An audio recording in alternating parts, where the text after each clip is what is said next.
than a hip hop classic Patreon album review. Y'all selected it, man. Y'all vote on it. Become a patron today. Vote on what you want us to review in terms of the classic album.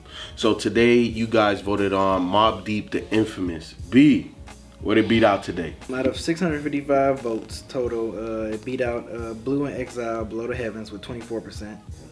Pharaoh Monch, Internal Affairs with 7%. Coogee Rap 456 with 7%. And AZ Do or Die with 4%. And our new, I guess, bottom percenters, 5%ers, or I don't know what the hell we're going to call it.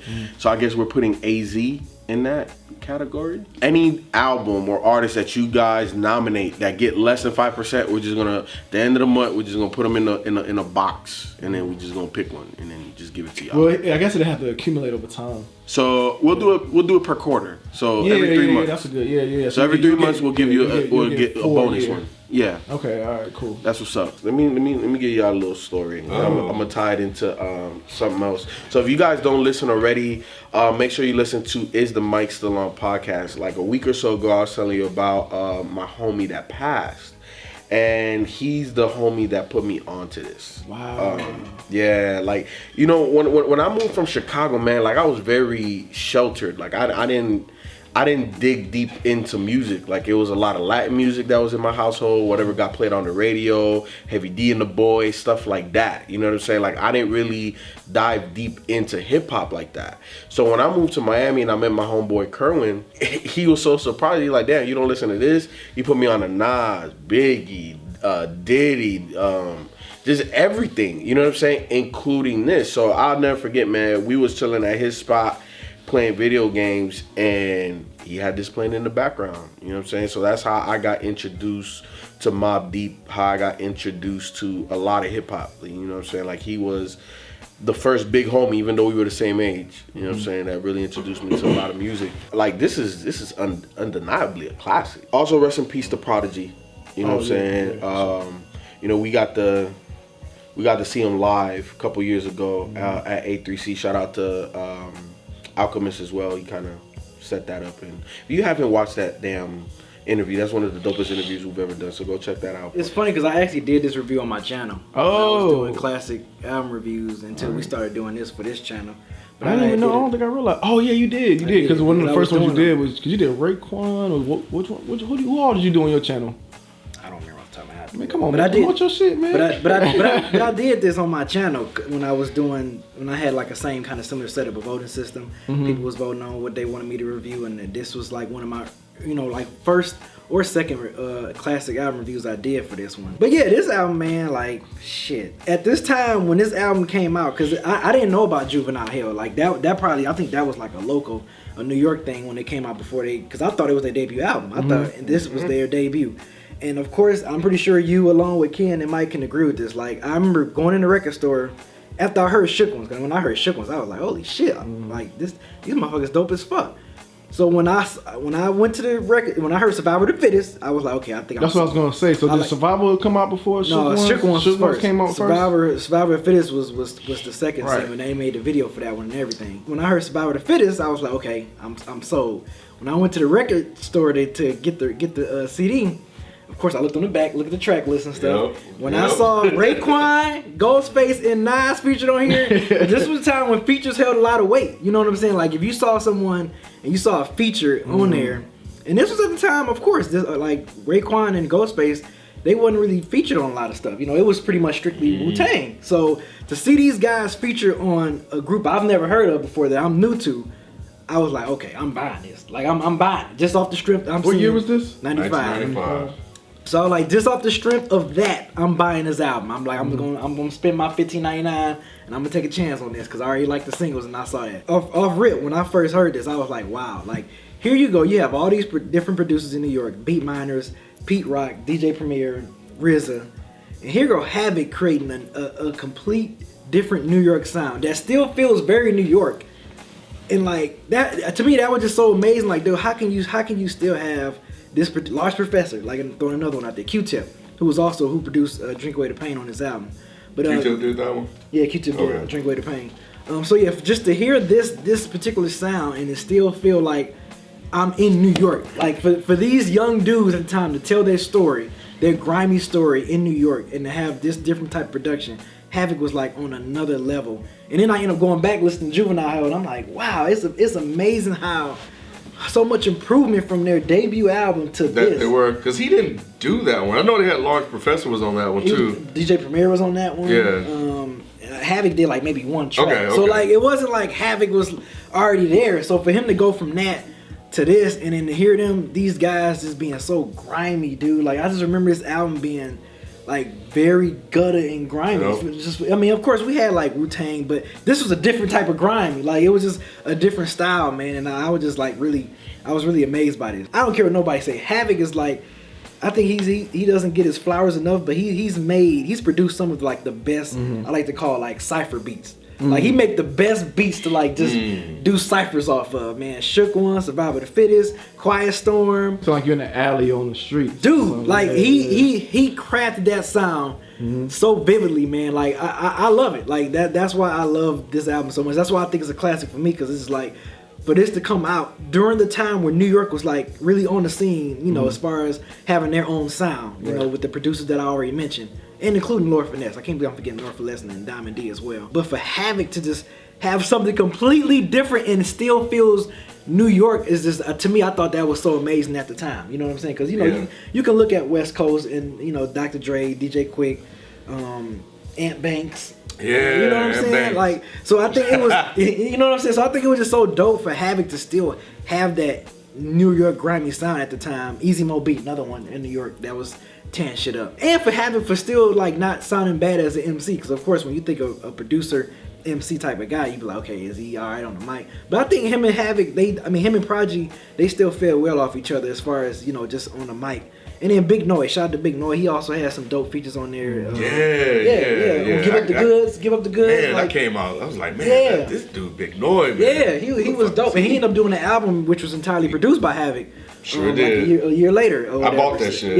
Yeah. I bought that shit. Yep. And I was like, I'm buying off the strength of his features and Havoc production. But yeah, man, like I think this album had everything as far as at that time when New York came out. It was just like shit, and I still listen to this shit today and just be like, damn, I just think back at that time, like, man, this album was special, man. Like, Nas fucking feature. And this was the time where I was like, man, wasn't nobody fucking with Nas, because he had the verbal intercourse joint feature. He had his feature on AZ, Do or Die. Then he had this, Ghostface and Raekwon. Man, they just, the way they added they flair onto this album, man. And Havoc gave him like that, I guess, for their track, that Wu sound. It kind of like, it was Havoc, but it was like a Wu sound still.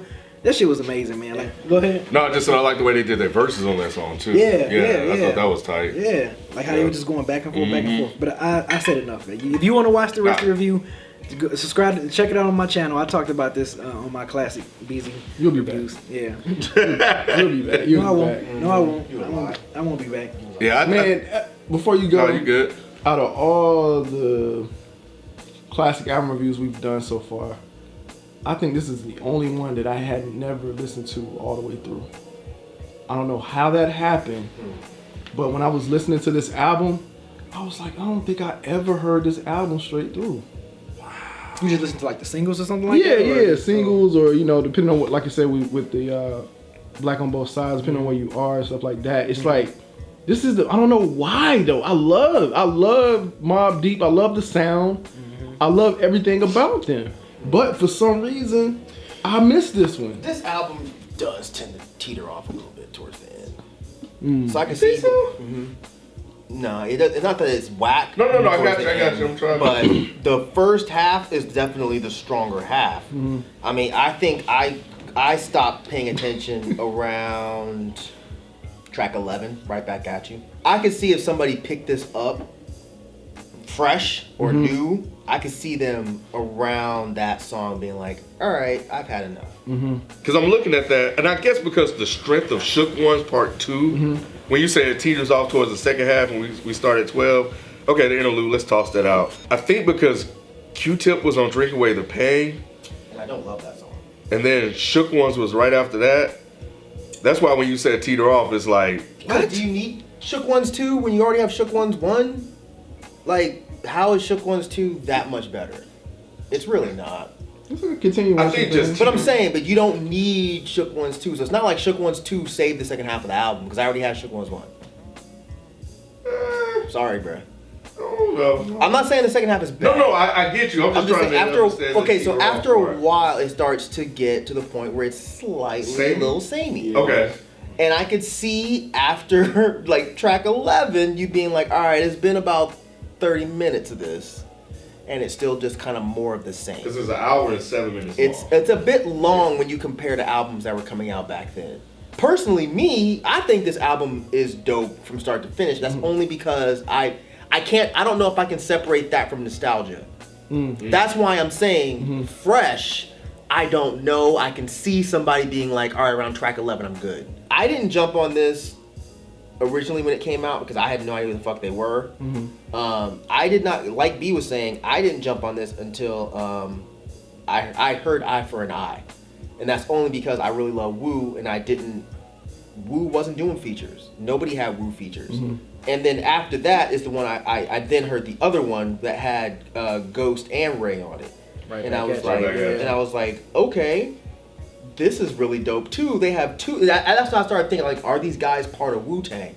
And for the longest time, I thought Mobb Deep was a part of Wu because, again, nobody else had Wu features. Nobody. I was wrestling with myself about how this is a classic. And I think I just came to the conclusion, like, I don't remember albums being this dark and this grimy. So maybe that's why.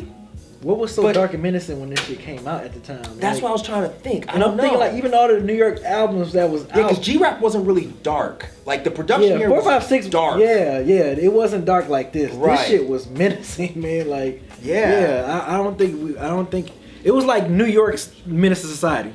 Like this album. Like when I think of this album, you know how dark Menace to Society was? Yeah. That's the West Coast. Like that's how I think of this album. It was like a dark New York version of Menace to Society. Right. Yeah. Again, it's a great album. Yeah. It's dope as fuck. Yeah. But I was like, what qualified as a classic? And I think that's what it is. It's like these guys crafted a sound that was just so incredibly just nasty.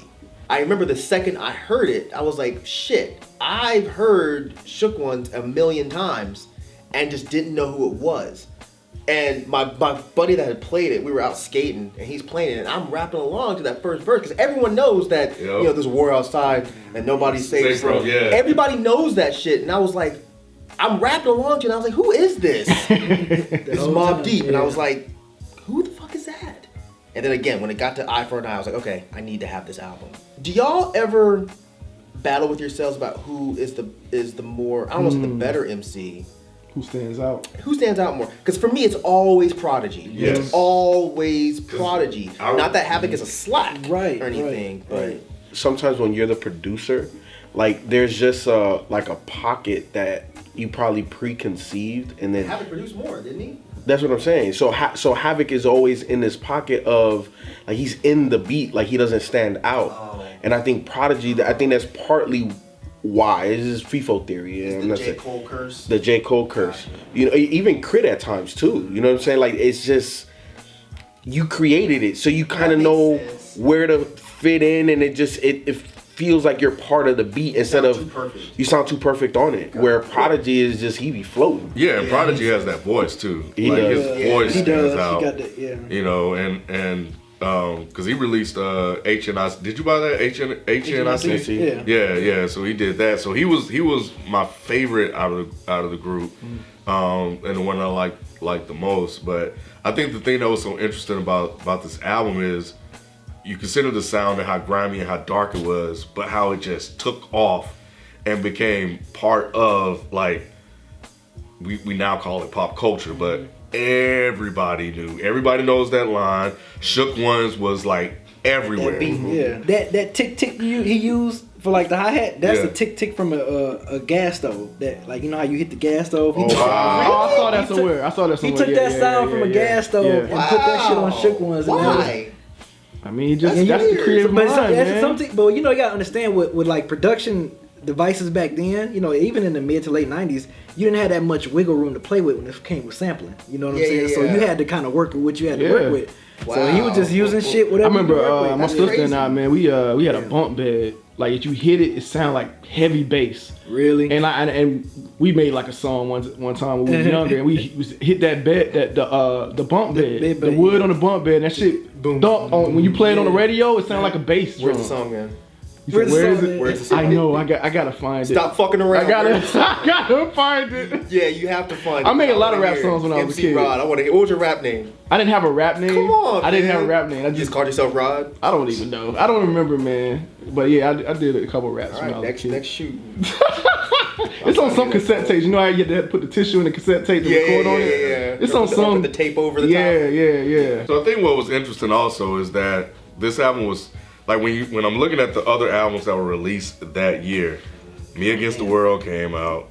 You already know Raekwon dropped this joint. Liquid Swords. Yep. Liquid Swords is out. East 1999. Ooh, wow, yeah, I was listening to Bones was I out. was listening to that. I was heavy on that. You said, was it? That was the shit. Oh, okay. Hell, Okay. come on, we talked about this. I don't remember talk about it. We don't About ever really talk about. Eazy-E?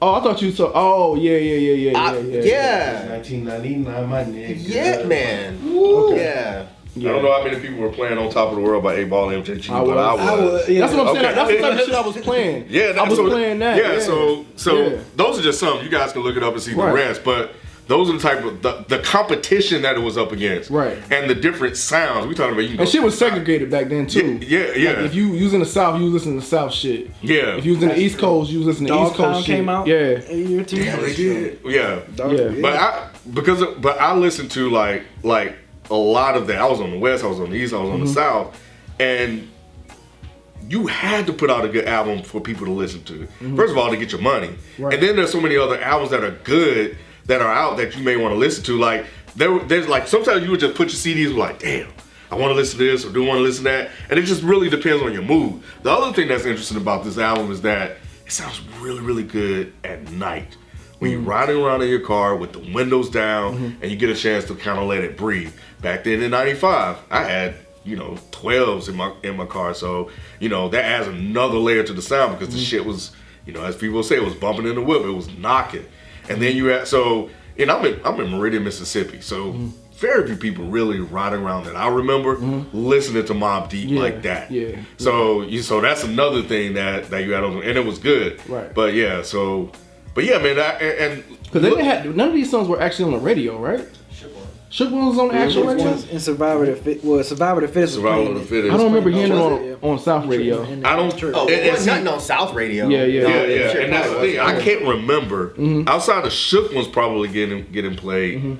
The rest of these, Survival of the Fittest, Temperature Rising, even the little radio song with the little R&B hook, even that shit was grimy as hell. So. But yeah, I don't remember any of these really being on the radio like that. Maybe Shook Ones. But you go to a house party or a club, you're gonna hear the shit playing. But man, now this This the one. I just can't believe I'm really that's interesting. You never played it all the way through. Never played it all the way through, man. Like I said, it was just all that other shit you name, and it's probably a gang of other shit that you named that I probably was listening to around that time. I went through waves of music, you know what I'm saying? I get you. Yeah. I started off in boom bap, and then I went to party type Luke shit. And then I kind of went back to boom bap for a minute, and then Master P and them dropped, and I started listening to that. So I've been through a lot of phases when it comes to hip hop or whatever. And I think 95. So, and I was in high school. I was Cocktails, Too Short Cocktails was out. I want to say I was in 9th grade. I was on Strictly Hyro at that point. Oh, okay. So this was not really my sound in '95. I was saying, I don't know who these guys are. I don't really care. Gotcha. I hate that I missed like 2 years of the attention that this got. I look back later and I was like, damn, that was like not really a movement, but almost where these guys were really a part of something, and I missed the whole wave. You know why else I didn't listen to him? Because of fucking Tupac. Yeah. Tupac. Not because of that, because he was going at them. I'm like, I don't want to listen to them motherfuckers. Tupac don't like him. I don't like him either. That was came big in after. Florida. Yeah. Was that this I album? thought that was later. after. It came after, yeah. Right, but what I'm saying, if I didn't pick it up the first time, I definitely didn't pick it up around the time that Pac was going at him. So I was like, yeah, I ain't fucking with Mobb Deep. You know what I'm saying? Because Pac ain't fucking with Mobb Deep. I was definitely on that side. That would make me want to hear it more. It's definitely a classic. I more so say it's a classic because everybody I know says it's a classic, and I don't argue it because it's just that sound of that time and stuff. You know what I'm saying? Like, I just think it holds its weight against other albums of that time, and I just think Shook Ones was just so fucking big, bruh. Like we said, it still gets played today. You go to a house party, there's certain clubs like real hip hop clubs and stuff that you go to, that shit gets played. That's the reason why it's a classic to me. Competition was thick. It the sound was different at that time. It launched not only they became mainstream household names, you know, moving forward from this. And then I think just from Survival of the Fittest to Shook Ones, like the lyrics and the songs themselves has permeated hip hop culture and are just here to stay. Right. Like, people use those lines everywhere. You know, it's a war going outside, there's nobody safe from. Like, you know, you ain't a crook, son, you a shook one. And then, you know, just the stories that they were telling, you know, about where they were growing up, and they were freaking 19. That's crazy. 19, bro. Rapping like this and producing like this. It just transcended, hip hop culture. And that's deep, and it's hard to do that. You know, especially with the sound and the lyrics and the type of content they were talking about. For people to become just so fascinated and fixated on this album. So that's why I think it's a classic. I mean, I've never really thought about it, to be honest, until we were gonna do this. I've never thought about whether or not this album's a classic. I think it is, only because I feel like this kind of ushered in a darker, grimier sound with hip hop, and I feel like that sound stuck with New York hip hop especially. Like, now when we think of New York hip hop, we think of dark, grimy, ugly sounds that remind us of like a dark, dirty, nasty New York subway. You know, like when I walk through New York now, it's like I feel Mobb Deep, you know. But yeah, I mean, outside of that, if people have a more in-depth answer as to why it's a classic, I would never argue it. To me, it's just an incredible album, and I just kind of leave it there. But if someone says it's a classic, I ain't saying shit. I'm like, cool, yep, moving on. So yeah, this is a classic. Just a simple fact, you know, for me, it's like, wow, the way that they come from their first album to this album, and the way Havoc, just his production style alone was just so amazing to me. I think is why I would say it's a classic, and including all that stuff that was coming out around that time, how they were still able to kind of stand out like a sore thumb in the hip hop culture, I think is amazing to me. And yeah, I mean, I've said it before, Myke said it, just that dark and menacing lyrics, man. It just, that was just something that was really never really tapped into before in hip hop. You know what I'm saying? It's just a lot of people telling their story that way. And just for them guys to be so young and tell that story that way, I think was just so amazing, man. But yeah, it's definitely a classic in my book, man. I love it.